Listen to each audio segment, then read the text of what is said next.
இனிமையான தருணத்தை பாலில் செய்த தமிழ் இனிப்புகளுடன் கொண்டாடுங்கள். Tamil milk sweets. Spread happiness with Tamil milk sweets. நான் வந்து ஒரு 35 கிலோமீட்டர் அந்த பக்கம் இருக்கேன். நான் வந்து வாரத்தை ஒரு தடவை இங்கே தண்ணி பாய்ச்சறது இங்கே இருக்கிற மரங்களுக்கு பத்தலை. இப்போ நான் என்னோடய தோட்டத்துக்கு ஃபுல்லாமே ஆட்டோமேட்டட் இரிகேஷன் சிஸ்டம் வச்சுருக்கேன். ஒரு 4 கேட் வால்வுக்காக ஒரு 50,000 ரூபா அளவுக்கு பணம் செலுத்துகிற மாதிரி இருந்தது. அப்புறம் நம்மளே ஏன் பண்ணிடக்கூடாது அப்படிங்கிறதுக்காக ஃபஸ்ட்டு சிம் வாங்கி அந்த சிம் பேஸ்டு ஒரு ப்ரோக்ராம் பண்ணேன். காலையில் 6 மணிக்கு எல்லா யூனிட்டுக்கும் பவர் கொடுக்கும். ஒரு 12 மணிக்கா ஒரு பிரேக் எடுத்துக்கும். சப்போஸ் நம்ம வந்து ஒரு வேலையில் ஆன் பண்ணி விட்டு மறந்துட்டோம் அப்படின்னாலும் 12 மணிக்கு இதை ஆஃப் பண்ணி விட்டுரும்.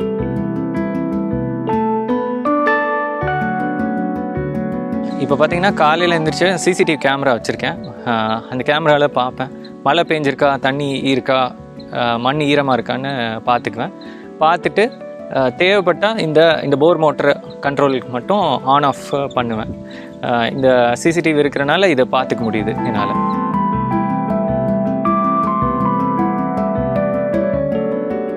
ஒரு ஆள் வச்சு தண்ணி விடணுன்னா ரொம்ப சிரமம். அதுக்கு பதிலாக இந்த மாதிரி ஒரு ஆட்டோமேஷன் சிஸ்டம் வச்சுட்டா நம்ம எங்கேருந்து வேணால் ஆப்ரேட் பண்ணிக்கலாம். நமக்கு ரொம்ப எஃபிஷியன்ட்டு.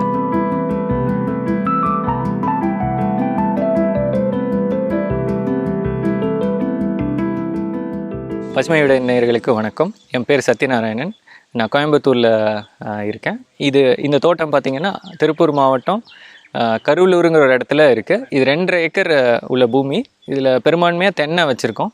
தென்னைக்கு ஊடு பயிராக பழமரங்க, வாழை இந்த மாதிரி செய்கிறோம். இங்கே பார்த்திங்கன்னா இப்போ நான் என்னோடய தோட்டத்துக்கு ஃபுல்லாமே ஆட்டோமேட்டட் இரிகேஷன் சிஸ்டம் வச்சுருக்கேன். இது எதுக்காக பண்ணேன் அப்படின்னா, நான் வந்து ஒரு 35 கிலோமீட்டர் அந்த பக்கம் இருக்கேன். என்னோடய வேலை வந்து கோயம்புத்தூரில். தோட்டத்துக்கு வர்றது பார்த்திங்கன்னா வாரத்துக்கு ஒரு நாள் வந்துட்டு போயிட்டு இருந்தேன். நான் வந்து வாரத்தை ஒரு தடவை இங்கே தண்ணி பாய்ச்சறது இங்கே இருக்கிற மரங்களுக்கு பத்தலை. அப்போ என்ன பண்ணலாம் அப்படின்னு தேடும்போது இந்த மாதிரி இருக்கிற சிஸ்டம் அப்படியே ஆட்டோமேஷனுக்கு பண்ணிக்கலாம் அப்படின்னு தெரிஞ்சது. அது சம்மந்தமாக தேடும்போது பார்த்திங்கன்னா நிறுவனங்களை அணுகினேன். அப்போது அவங்க சொல்கிற விலை வந்து ரொம்ப கூடுதலாக இருந்தது. அந்த விலைக்கு என்னால் ஒரு ஆட்டோமேட்டட் சிஸ்டம் ஒரு 4 கேட் வால்வுக்காக ஒரு 50,000 ரூபா அளவுக்கு பணம் செலுத்துகிற மாதிரி இருந்தது. அப்புறம் நம்மளே ஏன் பண்ணிடக்கூடாது அப்படிங்கிறதுக்காக ஃபஸ்ட்டு சிம் வாங்கி அந்த சிம் பேஸ்டு ஒரு ப்ரோக்ராம் பண்ணேன். அந்த யூனிட் பார்த்திங்கன்னா கேட் வால்வ் ஒவ்வொன்றா திறக்கிற மாதிரி இருக்கும். இங்கே பார்த்திங்கன்னா ஒரு சின்டாக்ஸ் இருக்குது. அந்த சின்டாக்ஸ் ஃபஸ்ட்டு நிறையும்.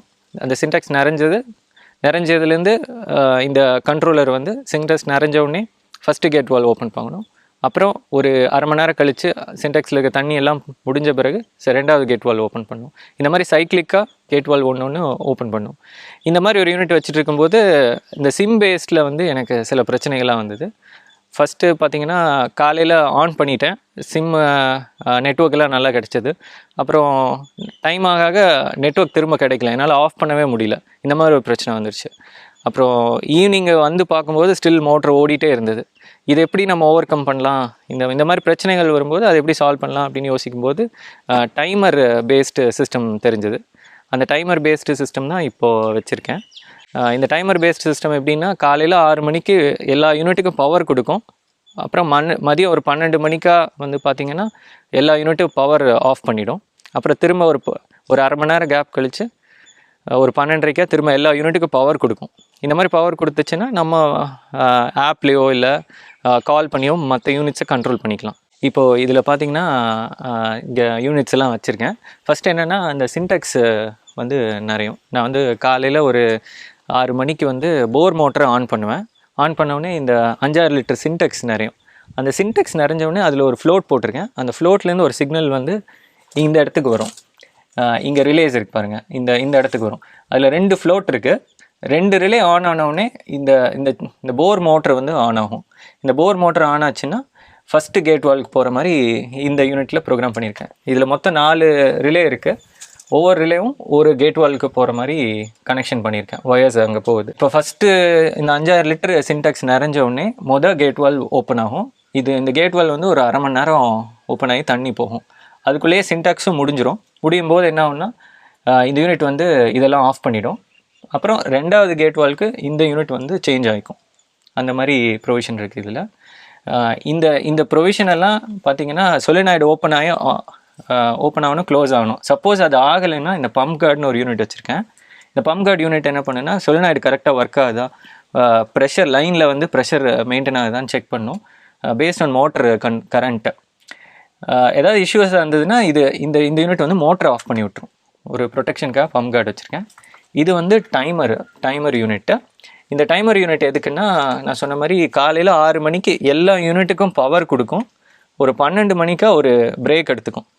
சப்போஸ் நம்ம வந்து ஒரு வேலையில் ஆன் பண்ணி விட்டு மறந்துட்டோம் அப்படின்னாலும் 12 மணிக்கு இதை ஆஃப் பண்ணி விட்டுரும் எல்லாத்தையும். அப்புறம் ஒரு அரை மணி நேரம் கேப்பு.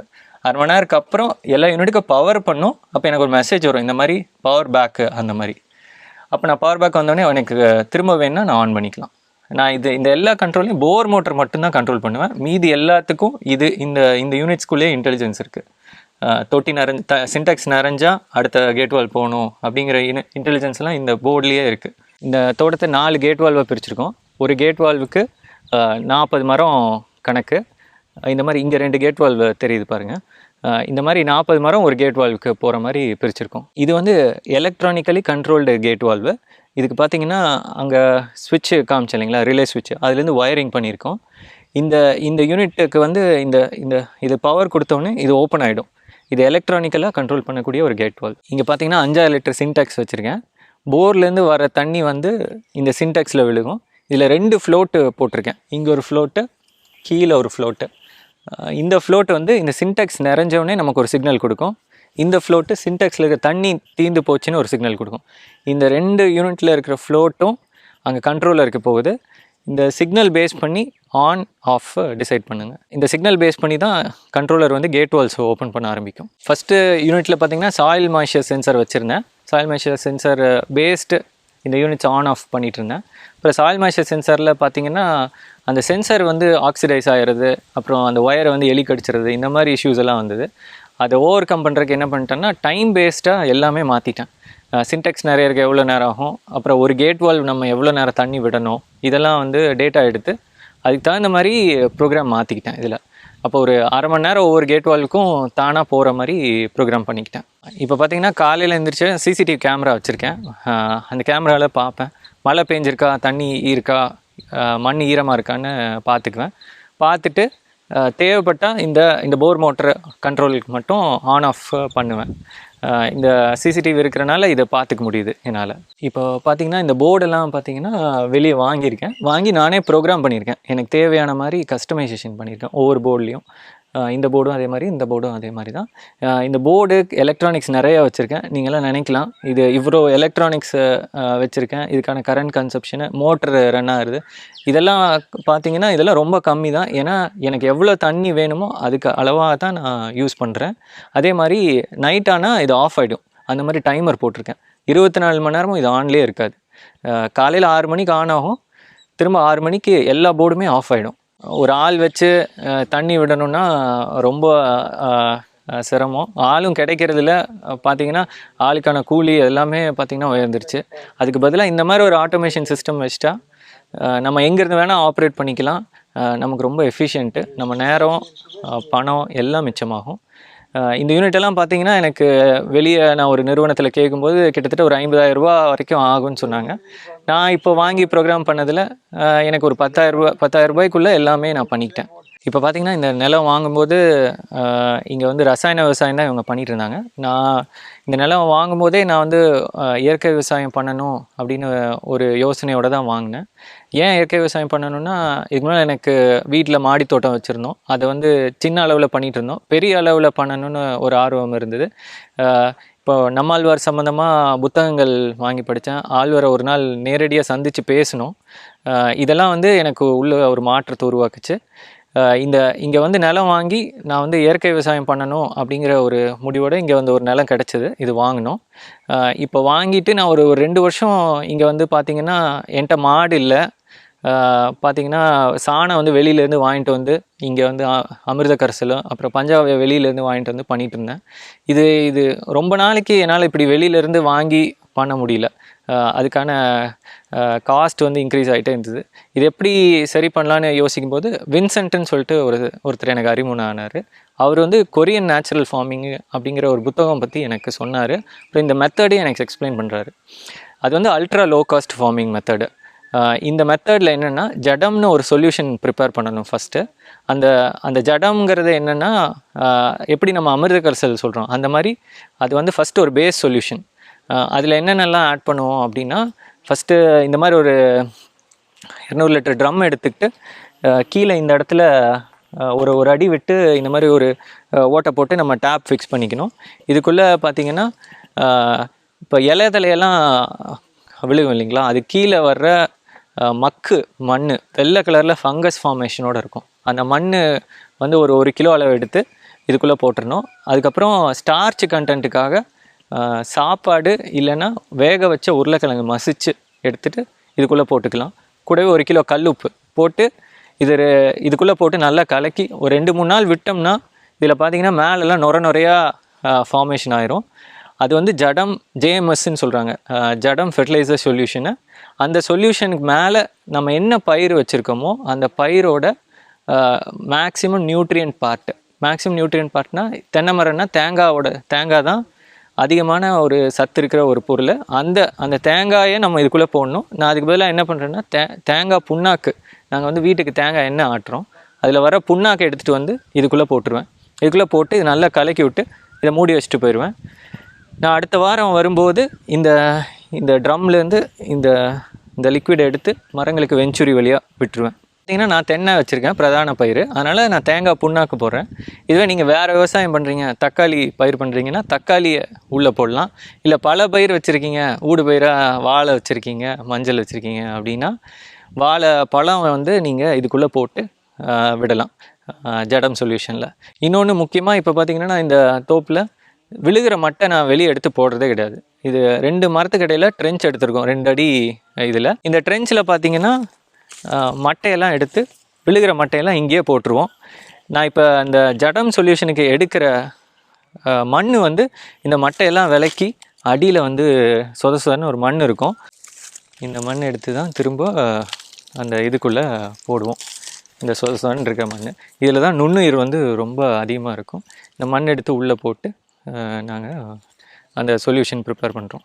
இங்கே பார்த்திங்கன்னா ஒரு பண்ணைக்குட்டை போட்டிருக்கோம். இது எப்படி போட்டிருக்கோன்னா காட்டில் விழுகிற தண்ணி எல்லாமே இப்படி இந்த வழியாக வந்து இந்த பண்ணைக்குட்டையில் சேகிற மாதிரி பண்ணியிருக்கோம்.